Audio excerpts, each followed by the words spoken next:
big congratulations to Ceres and Manila Jeepney.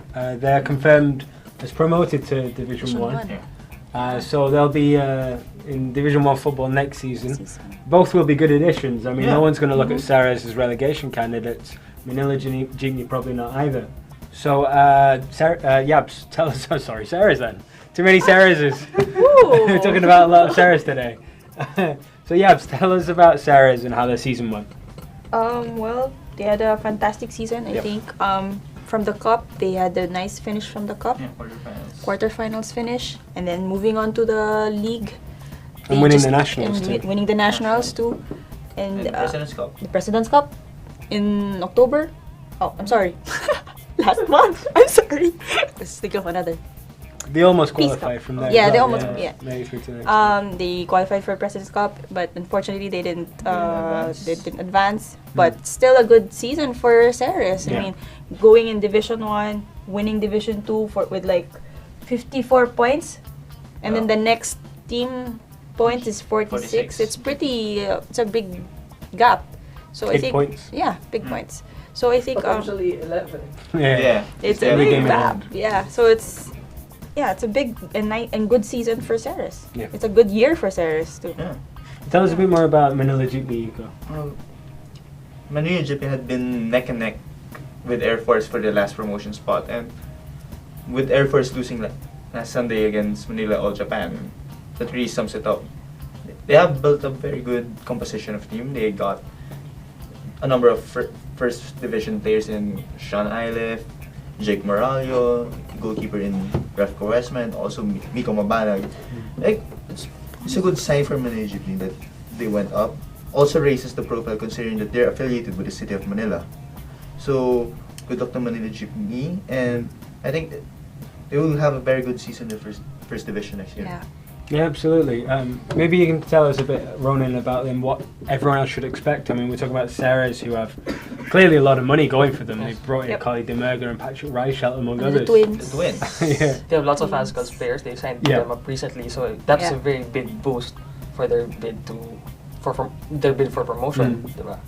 And then also for the President's Cup. Yeah. That's why they got all these They players. got one in. Yeah, in 1 year.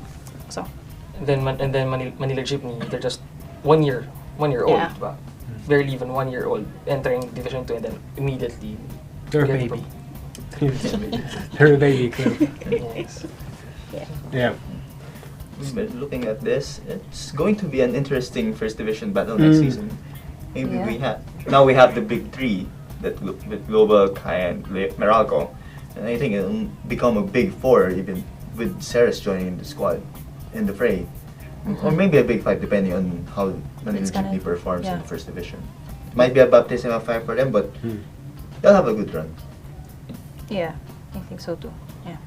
I think it's interesting since we're going to have Manila Jeepney, which is, as Iko said, supported by the government then, diba? So maybe we can see more teams supported by the government. Or basically affiliated with the city. Well, Ceres is already affiliated with the city of Bacolod since it traces roots there. Global is connected with Leyte, considering that core really resides from Leyte. Boston is from Leyte. So I think it's a start considering that I think in a few years' time we've been hearing of a national league being established. So we'll see if this is the start. If we see clubs affiliated with cities or provinces, it's a good or a kickstart ahead of the national league if it pushes through. Certainly, that's how you get the good rivalries, because then you get one place against another. That's how football is across home and away the world. format. Yes. Absolutely. Plus, you have the fans from that place. Perfect. You have established a fan base already. Yeah, if you come from a certain place. You get Manchester United versus Barcelona as cities, one city against another, and usually the biggest rivalries within the city itself. Yeah. Or with the Madrids. Rival cities, considering Remember, we have the likes. If in the future we have the likes of a Cebu Bacolod rivalry, that would be big. Wow. And of course, a Cebu Manila rivalry, because that will be intense. And that's how you really get that development going. You get the rivalry and you get the interest going. Absolutely. So, Yabs, tell us about then what you expect from both teams next season also. Oh, I hope I think they're gonna do well in first division. I mean, if you watch a couple of the Ceres games or Manila Jeepney games, they're a pretty cohesive team. I mean, Ceres, I think they played. I think you can see a team that played a lot together for a very long time. So I guess with the new additions from the Ascals, who have played together for a long time also, I think it would be a good.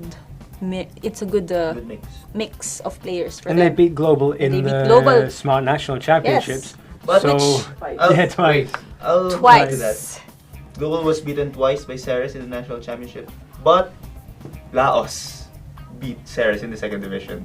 So, Pretty interesting. Once, 1-0. But with the way the progress in Ceres is going, Yeah. it's gonna be a better job for them in first division. So the title I think. race will be wilder next year. I think. Yes. Yeah, that's where I was going with that. Do you think Ceres can challenge for the title Yes. with the likes of Global and Loyola and Kaya?